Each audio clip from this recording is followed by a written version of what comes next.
State and local government agencies continue to struggle to keep up with a multitude of cybersecurity issues to protect citizens, empower public sector employees, and also to modernize their enterprise solutions and services. I'm Wyatt Cash with Scoop News Group, and here to talk specifically about one of those challenges, that is augmenting staff to expand and enhance security at state and local agencies, is David Allen, Chief Information Security Officer for the state of Georgia. David, thank you so much for joining us. Thank you. It's great to be with you. So I'd like to start with what would you say have been some of the biggest security challenges around this issue of expanding your workforce to, secure your state's overall security posture? Certainly.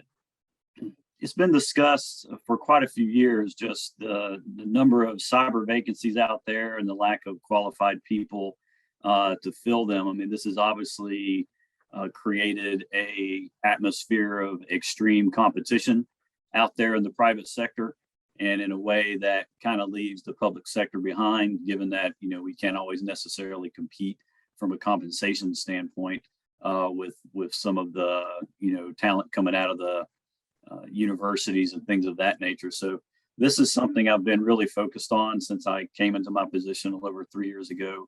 We've focused a lot on getting people into entry-level positions in a way that we can kind of grow that talent.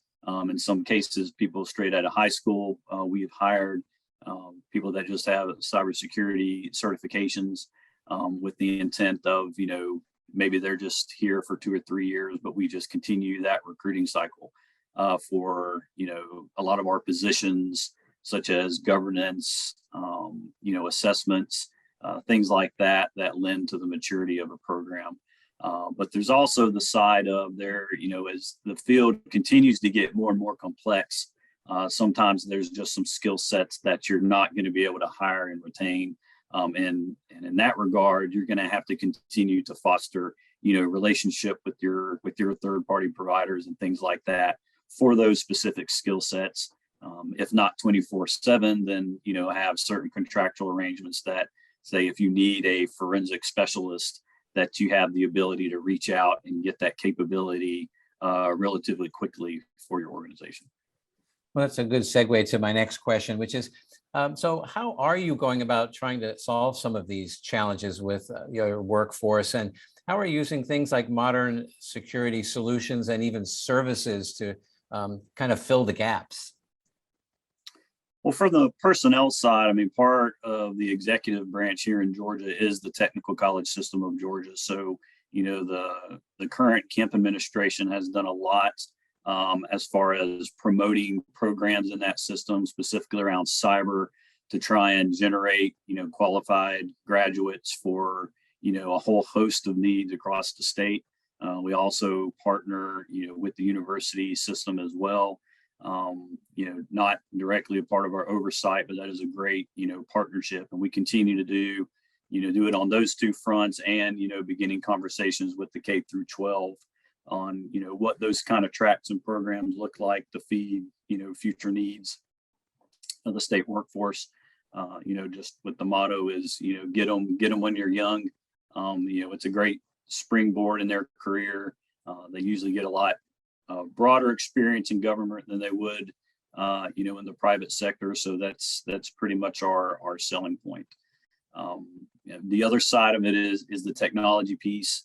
More and more automation, things that handle, the repetitive tasks of security and things of that nature. The state is really, examining and looking at continuing the investments that, we've really been increasing over the past 3 years. So, even those we look at the economy and some uncertainties around that, in the state of Georgia, we're still very much focused on, increasing our cybersecurity investment in the years to come. Well, we're certainly hearing more and more from state officials about the potential impact of the Infrastructure Investment and Jobs Act and other federal security measures as well. How would you say that those are helping state and local chief information security officers, for example, and agencies to strengthen their cybersecurity posture? Well, no one's seen any money yet, but I would just say that it obviously has a potential to contribute to these programs. When you look at some of the amounts, and by the time you distribute, depending on your state, Georgia has over 150 counties compared to some states, which is a lot. So when you start to divide that amongst the eaches, at least in the first year, it's not necessarily a whole lot of money, but it's definitely something that can complement your program if you're looking for a little bit extra. We're still waiting to see what kind of guidance we're going to get. We know it's in the law that was passed, but there's additional guidance that's supposed to be coming from CISO that we're waiting on. But in a federated state like Georgia, we're very much looking at it as an opportunity. Not just an opportunity for additional funds to help state and local, but an opportunity to, further our relationships with those other governments downstream for us, maybe in a way that we haven't really, had a catalyst to do that before. So. Well, David, in the meantime, can you talk a little about maybe an example of where you're seeing security modernization efforts that have been underway for some time there, actually paying off, and how do you plan to build on those efforts? Sure. So I was recently at the NASIO mid-year conference, and that was a subject of discussion in one of the sessions that I attended was just the applications that are currently being run in the state. Our agency here in Georgia hasn't typically dealt with the app layer. That's been something that's been at the agency level, but as many people pivot to a cloud first strategy and look to, modernize a lot of these applications, I think across the board, roughly 45% of the applications in states across the US are things that, if they're going to move to the cloud, they need to be modernized. With those applications is a certain degree of technical debt, that we continue to carry around. So the fact that we're going to be forced to transform, those types of applications in order to get them in the cloud and get them, into modern standards, is going to be a huge boon for security. So I think, that's it just from like a broad brush standpoint, is, getting rid of that technical debt, modernizing these applications. And while we're doing that, we use it as an opportunity to upgrade our security monitoring apparatus and our policies and procedures around that. Yes, we certainly heard a lot of those kinds of activities at the NASIO conference. I guess in closing, David, what additional recommendations would you offer to state and local leaders as they continue putting enterprise solutions and services in place to strengthen their security? I think the thing that's probably most concerning is we've gone through extreme employee transitions out there. The technology continues to get more complex. The adversary continues to up their game. I'm continually concerned about the have and have nots in security. So, if you've got organizations out there that really still do not have the good foundations for a program, foundations that include, your personnel, do you have assessments? Are your end users getting trained? Do you have things like endpoint protection out there since most of your workforce is remote?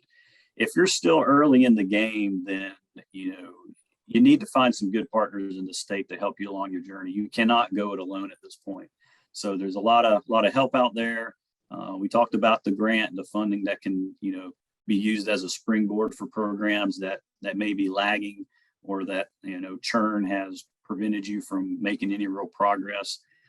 Because if you don't start now, it's not going to get any less complex, or, the adversary is not going to get any less advanced at this point. So, the time is now to take action if that's an area where you're struggling.